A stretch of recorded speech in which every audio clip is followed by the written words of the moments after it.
Oh. Oh! 72 people! Oh, we'll do both. 45. Hear warnings from a young age about the importance of trusting our gut in dangerous situations. We're told to be cautious of suspicious strangers, especially after dark, and always to be safe rather than sorry if we feel that something is off. Sometimes it can be easy to brush off this advice. We may think that there's no way anything terrible could actually happen to us in our own lives. We've all heard stories in movies and on TV of deranged killers and cold-blooded psychopaths. Bye, But Luke. if we really came face to face with these monsters Hope you don't get in a nightmares. dark parking lot one night, how would we react? Would we fight for our lives, flee out of fright, or freeze, unable to move and paralyzed by fear? No. The woman we interviewed for today's episode unwittingly discovered her answer to that question on a pitch-black night back in 1998. What is up, Iwu crew? We love hearing real-life, true stories from our listeners, just like the one you will be I'm hearing not sleeping today. anymore. If you or someone you know have had a similar unsettling Oh. encounter that you would like to share, please reach out to us to speak about setting up an interview that could be featured in an Iwu episode. As always, be sure to hit the like button and subscribe. Now, let's get into it. Wesley Shermantine and Lauren Herzog were like two peas in a pod. Born only 2 months apart in the mid-1960s, they grew up as indisputable best buddies, navigating their youth side by side in the small town of Linden, a quaint rural area of California, nestled a little way south of Sacramento and 95 miles east of San Francisco. During their childhoods, they lived on the exact same street within the quiet farming town, which had a tiny population of less than 2,000 people. Wesley had affluent parents who made the young boy's life very comfortable, and he was never left wanting for material possessions. However, his outwardly idyllic family life held dark secrets that his parents tried to keep hidden from the public eye. The Shermantines had a collective reputation in the town for being people you didn't want to cross unless you wanted why? to risk being ominously dealt with. Despite young Wesley's harsh home life with expectations for perfection, he and Lauren were never afraid to get their hands dirty, and they spent most of their time outdoors in the rugged wilderness, hiking through the surrounding hills or hunting and fishing in the woods. In 1984, the pair graduated from Linden High School, and despite their troublemaking tendencies, it seemed as if they were headed on the right path. However, just 1 year later, an incident would shock the whole town, sending it into disarray and throwing these two fresh graduates into the eye of suspicion. A local teenage girl named Chevelle Chevy Wheeler went missing on October 16, 1985. No. She had been dropped off at school in the morning, just like any other day, but she apparently had other plans for the afternoon. She confided in some of her girlfriends that she had an exciting meetup to attend. She was going to skip class to hang with a boy she knew. But when Chevy gleefully snuck off the school grounds that day, neither she nor her friends could have ever guessed this one just that this was the started. last time the innocent young student would ever be seen alive. When Chevy failed to return from her secret excursion, Wesley was identified as a person of interest. Authorities pinned him down as the boy that Chevy had made plans to meet up with. Unfortunately for Wesley, word of his troublesome antics and mischievous inclinations had traveled fast in the small town, and his reputation had preceded him. Townspeople knew that he and Lauren had gotten into some shady business throughout the years, like roughhousing, drinking, and most concerningly, hard drugs. Specifically, the two boys had begun to heavily use methamphetamine. If you're familiar with the today? drug No. terminology, you may be realizing how the No. duo got their infamous title. Of The course word not. speed Surely, and the moniker definitely Speed not. Free Killers originated from the influence of meth on the pair's violent activities. Authorities and Meth! theorists alike believe that this behavior-altering drug was largely responsible for the boys' alleged killing frenzies. And Chevy's sister later shared an important detail during the ensuing investigation that aligned all too well with Wesley's known drug use. She reported that young Chevy had mentioned her intentions to smoke marijuana with Wes at their hangout that day. Accordingly, because of Wesley's already questionable public image and connection with 16-year-old Chevy, the police obtained a search warrant and investigated the young man's secluded hunting cabin. Inside the small building, they discovered blood. At first, they couldn't be sure if this evidence was meaningful. After all, it was a hunting cabin. Perhaps the blood was from a freshly caught deer. And indeed, Wesley and his folks maintained that previously slaughtered game was to blame for the red stains. But when the blood was tested, What mascara do the you results use? seemed to confirm I law use the enforcement's Better Than worst Sex fears. mascara. The blood type matched Chevy's. And then Thank you, Nikki. another strange turn of events fueled police suspicion. That's what it's called. Allegedly, Wesley, who was fairly well acquainted with the Wheeler family, had confidently shown up at Chevy's home the day after she went missing, pulling up casually in his pickup truck and playing dumb when her concerned mother and father asked him what had happened to their beloved daughter. He apparently laughed at the parents' frantic questioning and shrugged off the implications of Chevy's disappearance with a sort of smug nonchalance, asking them how he could possibly know anything. Despite his Two-Faced, surety yeah. that he wasn't under Wait, suspicion, is it Two-Faced? It's authorities were Two-Faced, yeah. already on his trail after finding the incriminating blood samples. As concerning as this revelation was, the fact remained that the police were unable to locate any concrete evidence that charged Wesley. DNA analysis technology was not sophisticated enough at the time to garner any real conclusions. So, the case went cold, and Wesley walked free. No. Over a decade later, police would discover that Lauren and Wesley, the two young troublemakers they had let walk free, went on to orchestrate what some have estimated to be 72 murders between 1984 and 1999. How is that possible? The deadly streak is thought to have begun around the same time as their meth abuse, when the two I don't think I've ever heard that many people getting killed without. How do I word this properly? I feel like this is the first time we've seen people get away with killing people, that many people in that span amount of time. Like, are they all these one at a time, or are they like is this like a mass murder type of thing all at once? were only about 18 or 19 years old. How the duo pulled off this deadly stunt for so long without how? detection is hard to say for certain. But another 72 missing unsolved person is case that began so many 14 people. years after Chevy's pulled the elusive young men back into the spotlight. On November 14th, 1998, Cindy Vanderheiden, a 25-year-old woman who had grown up in San Joaquin County just as Wesley and Lauren did, suddenly and inexplicably vanished without a trace. Nobody quite knew what to make of her disappearance, as just earlier that same day, Cindy had eaten lunch and casually shopped with her mother before heading to a karaoke night at Linden Inn. Oh no. This establishment was one of the two bars owned by Cindy's father, both of which that Wesley and Lauren had frequented for quite a while. On this particular day, Cindy dropped her car off at her dad's other bar before meeting up with a friend, and the two rode together to the Linden Inn, excited for a fun night of singing and letting loose. Oh no. Now, Cindy's older sister reportedly had a fling with Lauren at one time, so when Cindy saw him and Wes at the bar, she struck up a casual and friendly conversation. After a relatively uneventful night, Cindy's friend gave her a ride back to her vehicle, which she had left behind at her father's other bar, before following Cindy home as she drowsily drove down the deserted streets at 2 a.m. After the friend was sure that Cindy had safely pulled into the driveway of her home, she drove away, secure in the knowledge that Cindy had made it back safe and sound to the household, where both of her parents were already asleep. And indeed, the next morning, Cindy's parents would report hearing their daughter pull into the driveway in the wee hours of the night. But it appeared that Cindy herself had never entered the home.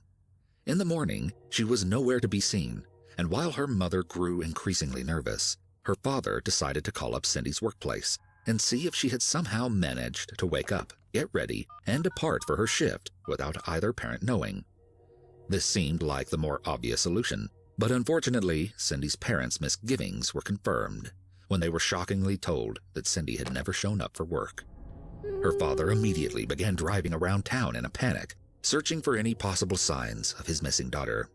But what he soon discovered didn't help to ease his worries. Cindy's car was abandoned in a local cemetery. Her Got the money, chills. cell phone, and purse were all inside. But of course, there was no Cindy. When the police arrived to investigate, Their first instinct was to suspect foul play, but they couldn't deny that there were no signs of a struggle present at the scene. Over 1,000 citizens dedicated their time to searching for the missing girl over the following weeks, 1,000! but to no avail. By then, authorities were putting the puzzle pieces together. What a strange coincidence, they thought, that Wesley was not only a primary suspect in the disappearance of Chevy all those years ago, but now he was also one of the last witnesses to interact with Cindy before she vanished. Attempting to delve deeper into this theory, they focused on searching the isolated hills and scouring mine shafts that Wesley and Lauren were known to frequent. After these intensive searches, they were left empty-handed. No. Still, with all reasoning to believe that Wesley was involved, the police couldn't turn a blind eye to the smug young man. In 1999, they searched his vehicle and once again found blood. But this time, the bodily fluid was definitively identified as that of Cindy Vanderheiden. While these DNA analysis results were being confirmed, the police began laying the groundwork for their case against Wesley. And to do that, they knew their best bet was to get his faithful friend Lauren to start talking. He was brought in for interrogation, and although he was initially a bit tight-lipped, he soon began to spill secrets of a magnitude that went way beyond the scope of what anyone had expected. At first, he was defensive and refused to throw Wesley under the bus. He gets pretty wild when he's doing drugs or when he's cranking and when he's drinking, doesn't he?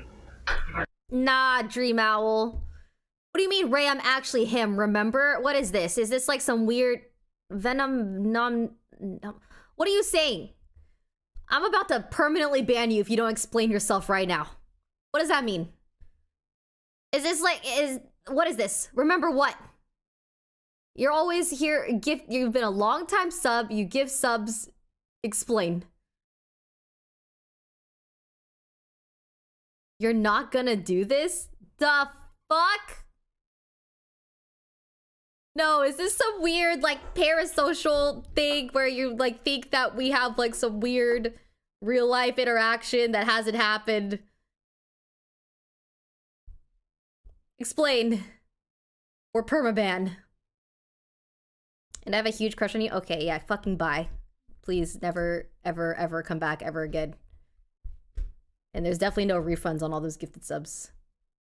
Dude, that is weird. I've never seen them act like that ever. Okay, goodbye. Banned. How long was he a sub for? That sucks. Okay, just to remind you, I don't know you. I've never met you. You don't know me.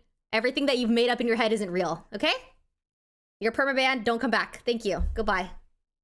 That's crazy. They got banned in Hassan's chat for being weird about you too. Oh god, they gifted so many subs throughout the past few years.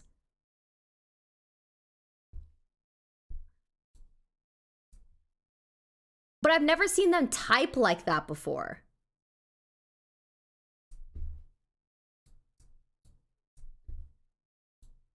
Nah, I don't care how long you've been a sub for. I don't care how much you gifted subs. There is no excuse for being that crazy. I don't like that. It's pretty wild, doesn't he? I don't know. Wild enough, I'd say. That, You ever yeah, think that Wes would be actual creepy capable behavior. of forcing a girl to have sex with him? I don't know. Well, maybe not. But in an interview soon after, Lauren had a change of heart and opened up a lot more. She kind of went back to go back to her car. She said that several times, you know. Wes wasn't going that way. I was still in the backseat just like something been to the road going. You don't get to just pay for a pass to be creepy? No. Well, he started telling her to do stuff, you know, and it's kind of a back and forth argument kind of thing. And I needed to do stuff as in. It's one thing to be like, many of you see me every time I stream, all right? You probably have built this perception of me. It probably feels like you guys know me. It probably feels like we're friends, but I am not your friend. I don't know you. Okay? It's just creepy that he was a longtime subscriber saying, remember this, as if the situation that he made up in his head was real. Like, it's not real. I may have met some of you at meet and greets and stuff, but that's just like, it doesn't mean anything. I could be friendly, like saying hello, all right? Don't read into it. It's not like that. Yeah, what Ludwig said was true, okay? Creators are not your friends. It's true. Whatever situation you made up in your head, it's not real. I'm so shocked that he said that. He was such a long time sub. It's different when it's like a random account that was made like yesterday saying a bunch of crazy like hate or whatever, but it's weird when it's a long time sub that's been gifting subs for years and says that out in the open. That sucks. It happens sometimes. Yeah. It's just might be hacked. Unfortunately, if he was hacked, there's no going back from that. I'm sorry. There's no way I will ever know. You know what I mean? There's no way. I mean, and what are the odds of that account getting hacked and coming into my chat room to type that? I doubt it. I don't think so. It's yeah, Copium hacked. Yeah, no, I don't think so. It sounds like he built a parasocial idea in his head that we had something more than it was. Black, I guess that's what you thought. You just getting wilder and wilder. They've been Weird Champ for a while. I've never seen him type like that before. I told him at one point. How did I miss it all this time? Don't kill her, man. Take her back. Oh my god, I can't even focus on this. I'm actually baffled. Me too! He's gifted so many subs.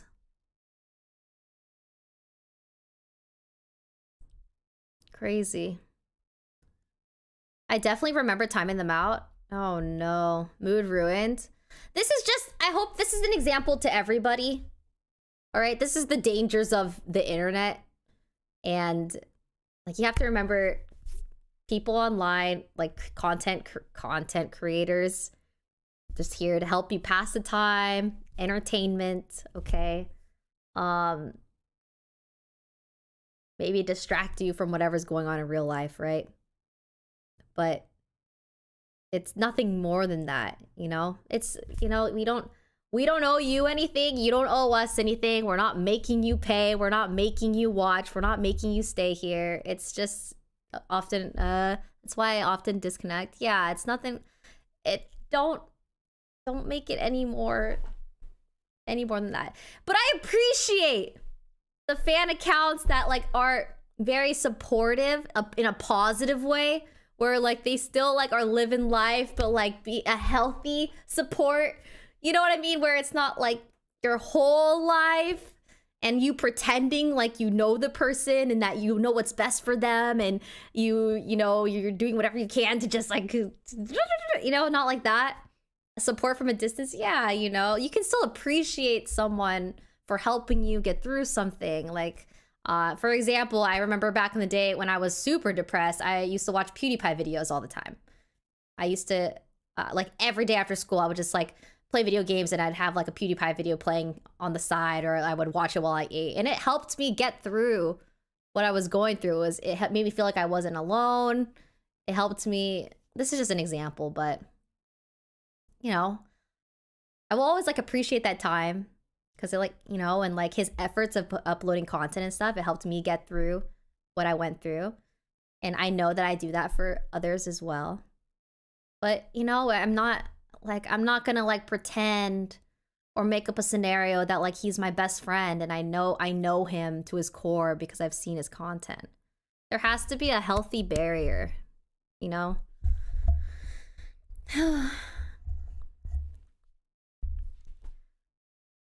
Oh God, okay. was a shock. I'm shocked. I'm shocked. Shocked. I wasn't expecting that. I guess it kind of just hit different when it was like a long time subscriber. Boundaries, yes, boundaries. Mm-hmm. Are you okay, Riz? It's kind of heavy. I'm shocked. I'm disappointed. You know, I expect this kind of behavior from like people that just make accounts to hate. Like that's expected. That's normal. That's what people do to retaliate or act out of like the life that they've had. They're acting out. They're emotional. I get it. It happens. They target someone and just want to be mad. But when it's like this situation, it feels super, super, super, super unhealthy. He needs a fair trial. No. No, what do you want me to do? Put him in a Discord call and ask? What's wrong with you? No. Boundaries were crossed. That's not okay. You can't type in a public chat room and say, hey, Ray, remember this? Remember this? Remember, Ray? You won't do that. I have a crush on you for a really long time. You won't ban me. Fuck. No. You lose. You're gone permanently. That's not how that works. I don't care how long you've been a sub for. Okay, I gotta rewind. Okay, we're moving on. No more distractions. That was very unexpected. Okay, I'm going back to the beginning of the interview part. No more pauses. Right here. Or when he's cranking and when he's drinking, doesn't he? He gets pretty wild, doesn't he? I don't know. Wild enough, I'd say. You ever think that Wes would be capable of forcing a girl to have sex with him? I don't know. Maybe not. But in an interview Yeah, you soon can move after, the captions. Lauren had a change of heart and opened up a lot more. She kind of went back to go back to her car. She said that several times, you know. Wasn't going that way. I was feeling bad. She just like sunk a little bit to the road going, this isn't good. Vala, please. Well, yeah, you know. Telling her to do stuff, you know, Maybe I will play some Vala tonight. Kind of thing. And I need to do stuff as in, relax, I guess that's what you call it. And he's getting wilder and wilder, wound up more and more. I told him at one point, Wes, don't kill her, man. Take her back to her car. When I got out of the car, I started backing up. He kind of looked at me one time and I was going, man, I didn't know what to do.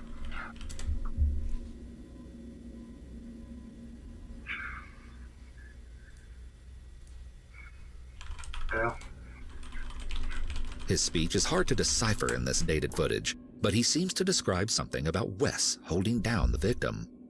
he was, you know, on top of me, like, trying to hold her down, you know. And I guess must be towards the end, I remember he just let them natural. I mean, I can't believe that. I look, you want to become a content creator, but not really anymore. That's what you called her? Yeah.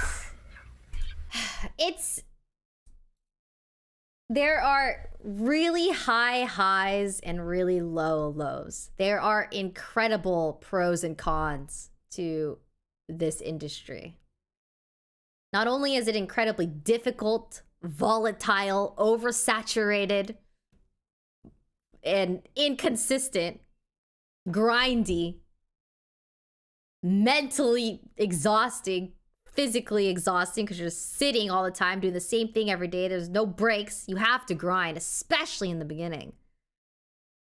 But, you know, you can build a really sweet and caring, supportive audience. You can help people, distract them, be, you know, like be there for them during their hardest times. You can make a living from it. You can you know, but also there's like there's stalkers, people that hate you, people that want the worst for you, the chance of you just getting killed. But that can happen to anyone, really. But you know, this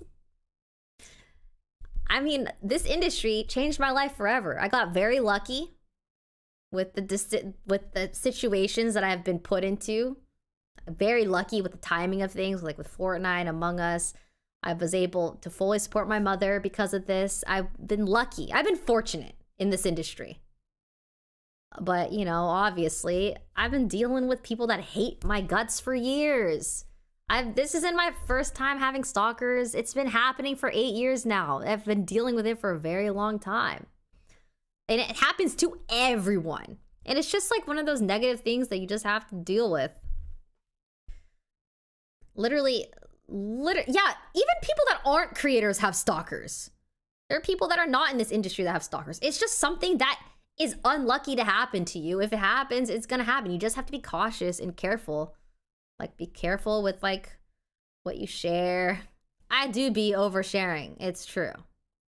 But I get excited about things, and I like to share what's going on with my fans and people that, you know, like, I don't know.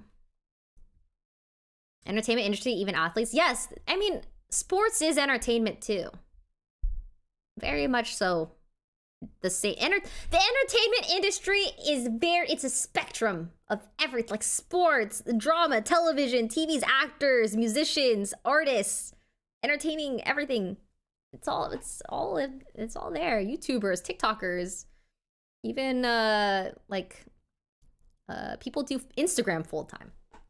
Why am I even talking about this? I said I wasn't gonna pause. Oh, Jesus. He then makes a point to claim that Wesley tried to get him to join in on the foul acts. But Lauren, of course, says he refused to get physically involved. Trying to get me to do this and that, and I wouldn't do it. I told him, no way. Took blankets out of the trunk and wrapped her up. Put her in the trunk. I almost don't even know where I was. I mean, I know I was there, but my mind was just gone. I was just in there comatose, felt like. A comatose? I wanted to look bad, and I couldn't believe what I was seeing. And you know, there, and it was too much.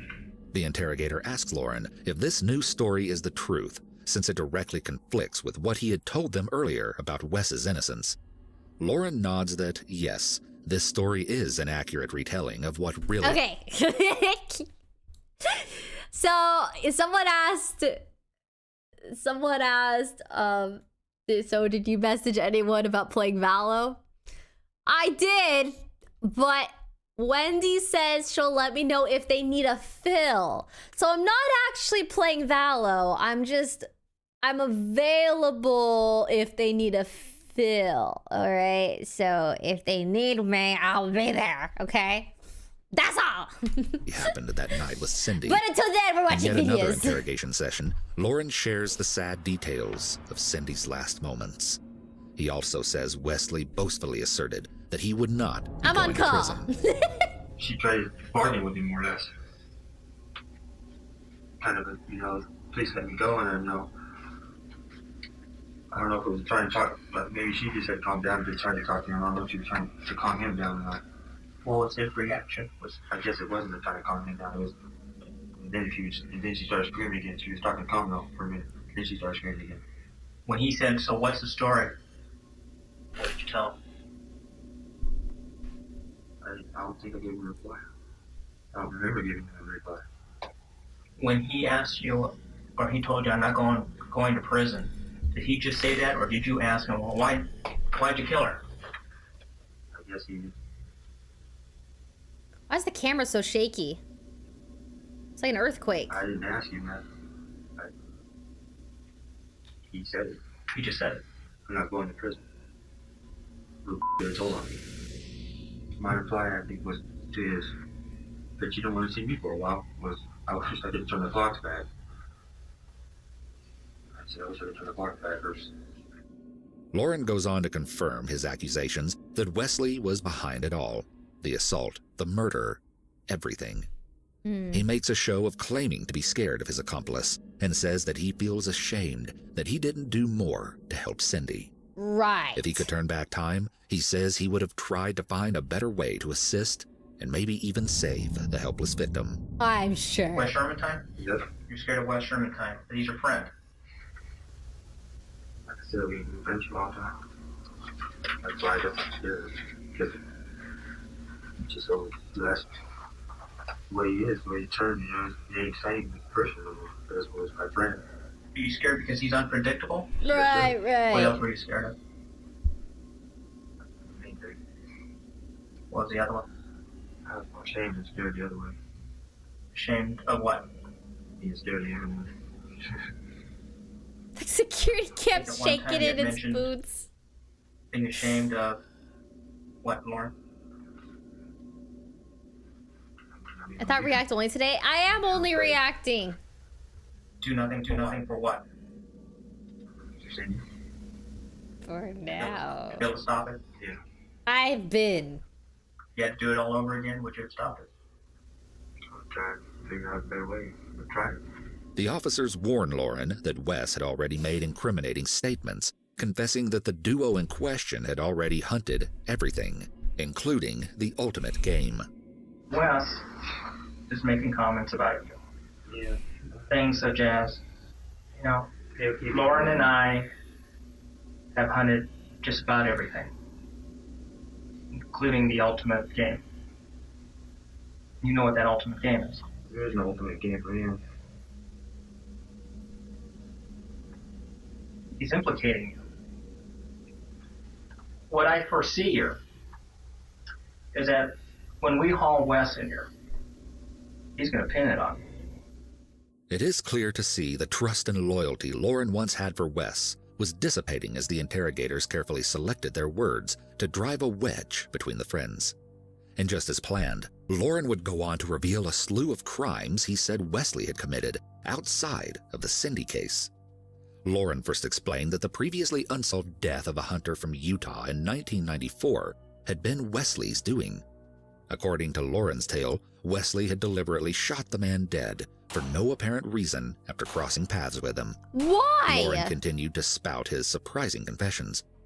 He reported that Wesley was behind the murder of a man named Henry Howell, who had been discovered in his parked car on the side of a highway with his head and mouth grotesquely bashed in. Why? As Lauren tells it, Wesley jumped at the opportunity after seeing the vulnerable man pulled over and immediately stopped the car to seize the victim's shotgun and use the weapon to end Howell's life before robbing him. It was only a matter of time before Wesley himself was brought in for questioning. In the disturbing interrogation footage, he's asked what he thinks the chances are that the blood discovered in his car belonged to Cindy. He deflects the question. You tell me, what are the possibilities of Cindy's blood being in your trunk? I don't know that it is Cindy's blood. We're telling you, it's 169 million to 1. And I don't know how it got in there. Right. He then makes a weird, non-committal statement, saying that he would have already been long gone if he had been up to no good with Cindy. His whole attitude towards the situation is clearly not that of a concerned friend who is worried about Cindy's well-being. If I had something to do with Cindy's disappearance, I would have been gone a long time ago. Are you afraid of anybody out there, somebody threatening you?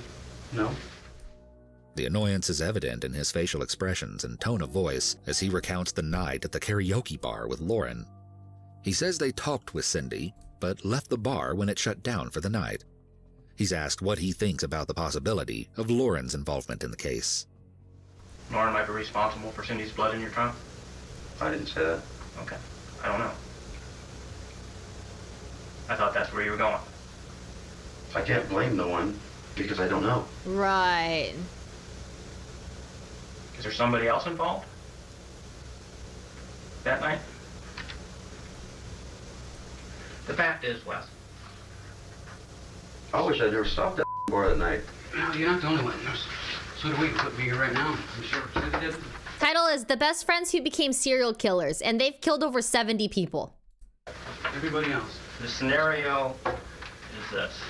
Cindy's blood is in the back of your car. No question about it. Get that is him! proven scientific. Edward, thanks for joining. The interrogator becomes increasingly frustrated as Wesley visibly shuts down and refuses to reveal any helpful information. They try to make him understand the benefits of coming clean, but he's just not having it. Lauren is responsible, and you're just trying to help your childhood buddy, trying to protect him. If that's what you're doing, if you want to go down the boat. Over 70. I'm not trying to help him. I'm not trying to help him. Has he threatened you in the past?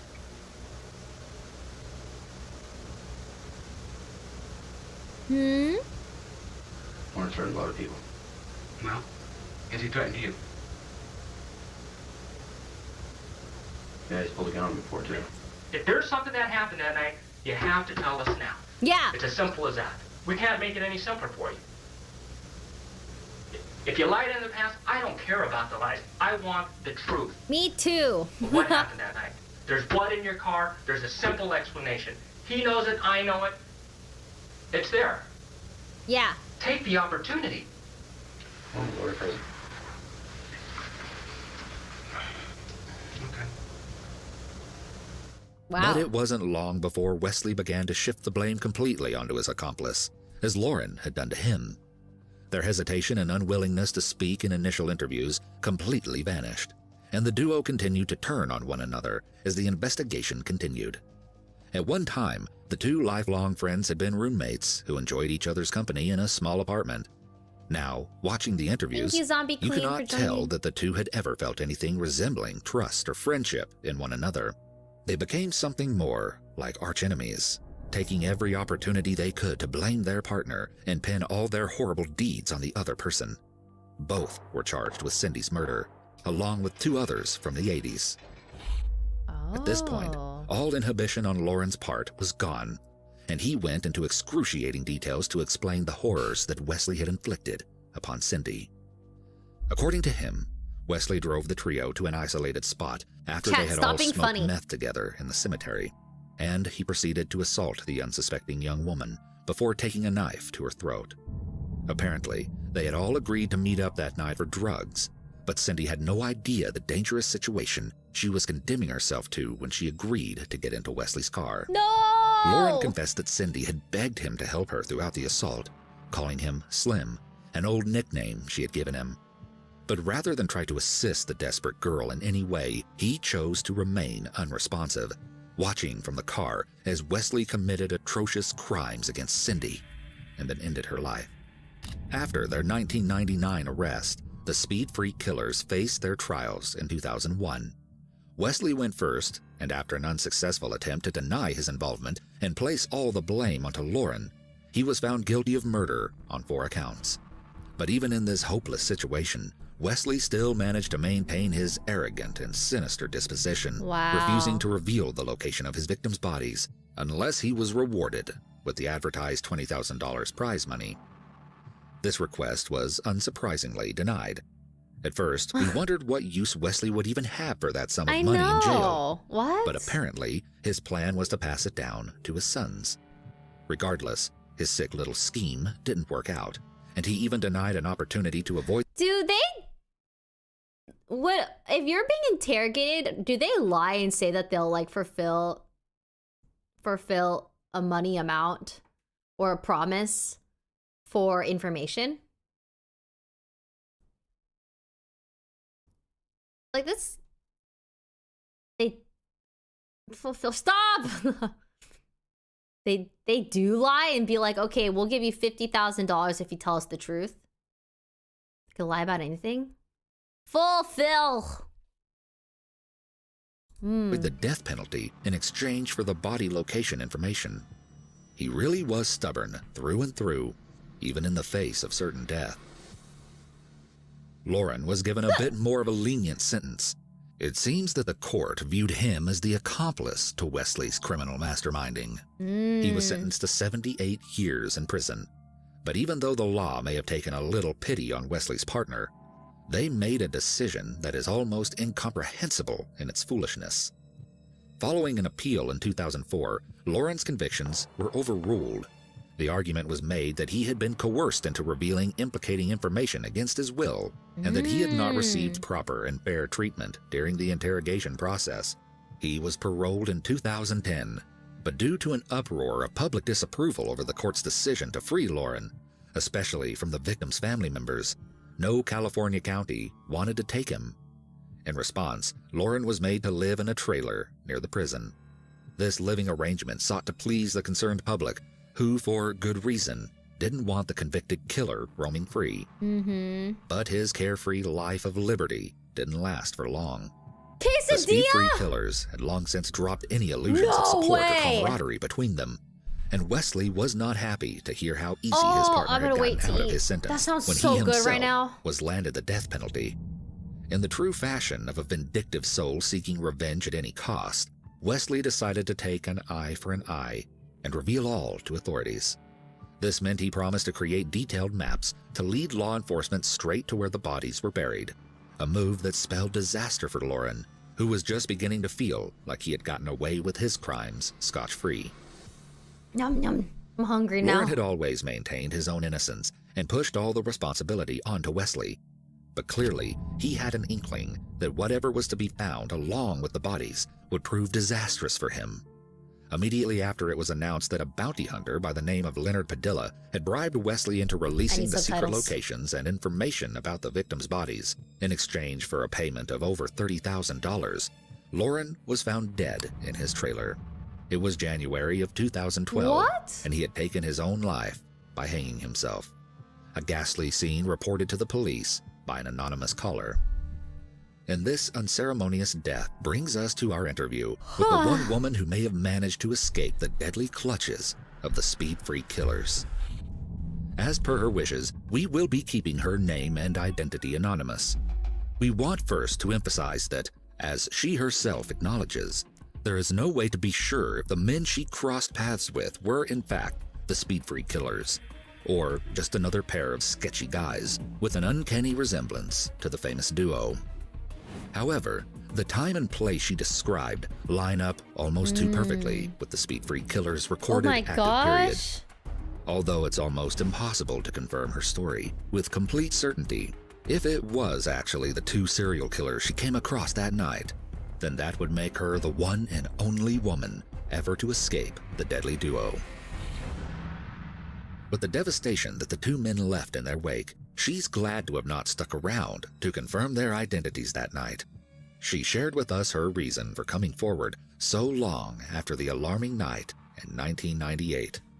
The thing is that I know a lot of people wonder why, why I never said it before, but during the time I was trying to piece everything together. Things kind of started making sense as I went, Regardless, we are so glad that she finally felt brave enough to come forward and share her story for the first time ever with us. She had a very thoroughly written timeline of events prepared to explain what happened that night. I don't like that it's not it happened in for sure, though. And I had went with one of my girlfriends to Delta College, Joaquin Delta College, to apply, for school. It's likely that it was them, but it could have been another pair of men. Probably around it was close to 9 o'clock, p.m.